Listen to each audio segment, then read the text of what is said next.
To chamber an attack, you must mirror your opponent's attack direction just as you're about to get hit. This blocks the hit, and your weapon will continue to attack much faster than if you went to parry and riposte. Unlike blocking, chambering costs 0 stamina. To chamber a stab, you stab into it regardless of its direction.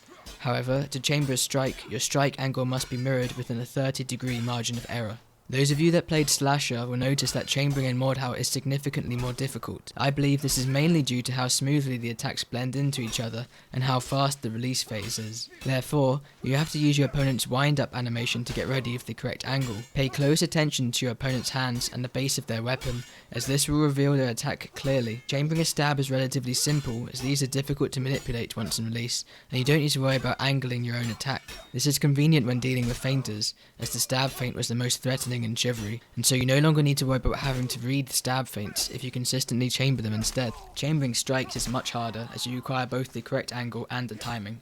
To attempt a strike chamber, I wait for my opponent's release, anticipate when I'm about to be hit, and then input the correct strike angle. Due to strike swing manipulation, it's common to have your timing thrown off and fail the chamber attempt, though there are a few steps you can take to circumvent this.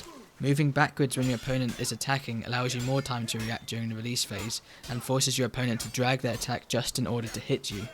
This means that they have less time in their release phase available to throw you off, giving you an easier time in estimating exactly when the strike is about to hit you. Similarly, if you step forward into your opponent's attack, you gain some control in timing your chamber, as their attacks will reach you quickly.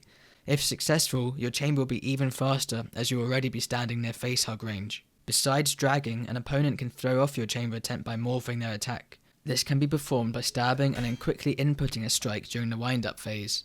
You can only morph from a stab to a strike, or a strike to a stab. This move currently costs no stamina, and can be used to bait an opponent into attempting to stab chamber. If your opponent continues their stab, they will most likely get hit, so usually they will instead feint to parry, which does cost stamina. You can attempt to roll the dice and throw in some footwork to your failed chamber attempt and land your hit first. This is dependent on your opponent's aim and is a gamble in most cases. Landing a chamber is difficult, so you want to make the most out of your successful attempts. You can carry on with your attack and hope that its speed catches your opponent off guard, or alternatively you can feint your chamber at no stamina cost, which produces an exceptionally hard feint to read. If you're aware that your opponent is a high skilled player who may attempt to chamber your chamber, you can also morph your attack to throw them off, and this allows you more room for dragging.